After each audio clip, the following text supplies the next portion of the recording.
Hello ನಮಸ್ಕಾರ, ನೀವು ನೋಡ್ತಾ ಇದ್ದೀರಾ ಇಂಡಿಯಾ ಫಸ್ಟ್. ನಾನು ವಿಜಯ್ ವೀರಪ್ಪ. ಮೊದಲಿಗೆ ಹೆಡ್ಲೈನ್. ರಾಷ್ಟ್ರ ರಾಜಧಾನಿ ರಾಜಕೀಯದಲ್ಲಿ ನಾಟಕೀಯ ಬೆಳವಣಿಗೆ ನಡೆದಿದೆ. ಊಹೆಗೂ ನಿಲುಕದಂತ ನಿರ್ಧಾರಕ್ಕೆ ದೆಹಲಿ ಸಿಎಂ ಬಂದಿದ್ದಾರೆ. ಅಬಕಾರಿ ಅಕ್ರಮ ಆರೋಪ ಹೊತ್ತಿರೋ ಕೇಜ್ರಿವಾಲ್ ಸಿಎಂ ಸ್ಥಾನದಿಂದ ಕೆಳಗಿಳಿಯುವ ನಿರ್ಧಾರ ಮಾಡಿದ್ದಾರೆ. ಮುಖ್ಯಮಂತ್ರಿ ಹುದ್ದೆಗೆ ರಾಜೀನಾಮೆ ನೀಡೋದಾಗಿ ಘೋಷಿಸಿದ್ದಾರೆ.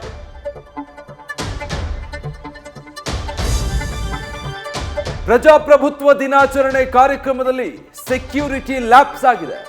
ಕೇಸರಿ ಶಾಲು ಹಿಡಿದು ಯುವಕನೊಬ್ಬ ವೇದಿಕೆಗೆ ನುಗ್ಗಿ ಭದ್ರತಾ ಲೋಪಕ್ಕೆ ಕಾರಣವಾಗಿದ್ದಾನೆ. ಸಿದ್ದರಾಮಯ್ಯಗೆ ಶಾಲು ಹಾಕಲು ಬಂದಿದ್ದ ವ್ಯಕ್ತಿಯನ್ನ ಪೊಲೀಸರು ಬಂಧಿಸಿದ್ದಾರೆ. ಆದರೆ ಯುವಕ ಸಿಎಂ ಮೇಲಿರೋ ಪ್ರೀತಿಯ ಕತೆ ಹೇಳಿದ್ದಾನೆ. ನಾಗಮಂಗಲ ನಿಗಿ ನಿಗಿ ಕೆಂಡವಾಗಿ ಸದ್ಯ ತಣ್ಣಗಾಗಿದೆ. ಆದರೆ ಎಫ್ಐಆರ್ ನಲ್ಲಿರುವ ಆ ಎರಡು ಹೆಸರುಗಳು ಹಲವು ಅನುಮಾನಕ್ಕೆ ಕಾರಣ ಆಗಿದೆ.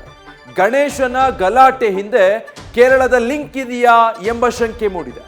ಪೊಲೀಸ್ ಇನ್ಸ್ಪೆಕ್ಟರ್ನ ಜಿಪುಣತನದಿಂದ ಗಲಭೆ ನಡೀತಾ ಎಂಬ ಪ್ರಶ್ನೆ ಹುಟ್ಟಿದೆ. ನಂಬಿದವರ ಪಾಲಿನ ಕಲ್ಪತರು ಗಣಪ. ಆದ್ರೀಗ ವಿಘ್ನ ನಿವಾರಕನಿಗೆ ವಿಘ್ನ ಎದುರಾಗಿದೆ. ಸಕ್ಕರೆ ನಾಡಿನಲ್ಲಿ ಪೂಜಿಸಲು ಇಟ್ಟಿದ್ದ ಗಣೇಶನನ್ನೇ ಕಳ್ಳರು ಕದ್ದೊಯ್ದಿದ್ದಾರೆ. ಬೆಂಗಳೂರಿನ ಟೌನ್ ಹಾಲ್ ಪ್ರತಿಭಟನೆಯಲ್ಲಿ ವಶಕ್ಕೆ ಪಡೆದಿದ್ದಂತಹ ಗಣೇಶ ಮೂರ್ತಿಯನ್ನ ಪೊಲೀಸರೇ ವಿಸರ್ಜನೆ ಮಾಡಿದ್ದಾರೆ.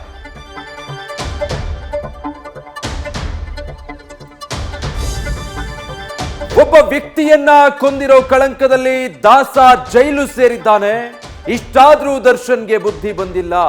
ರೇಣುಕಾ ಸ್ವಾಮಿಯ ಅಣು ಅಣುವನ್ನು ಹಿಂಸಿಸಿದ್ದ ಡೆವಿಲ್ಗೆ ತನ್ನ ದೇಹದ ಚಿಂತೆ ಕಾಡ್ತಾ ಇದೆ. ಬಾಡಿ ಫಿಟ್ ಆಗಿರಿಸಲು ಪ್ರೋಟೀನ್ ವಿಟಮಿನ್ಸ್ ಬೇಕು ಅಂತ ಹನುಮಾನ್ ಚಾಲಿಸ ಓದ್ತಾ ಇದ್ದಾನೆ. ನ್ಯೂಸ್ ಫಸ್ಟ್ ನಿರ್ಭೀತಿಯಿಂದ ನಿಮ್ಮ ಪರವಾಗಿ.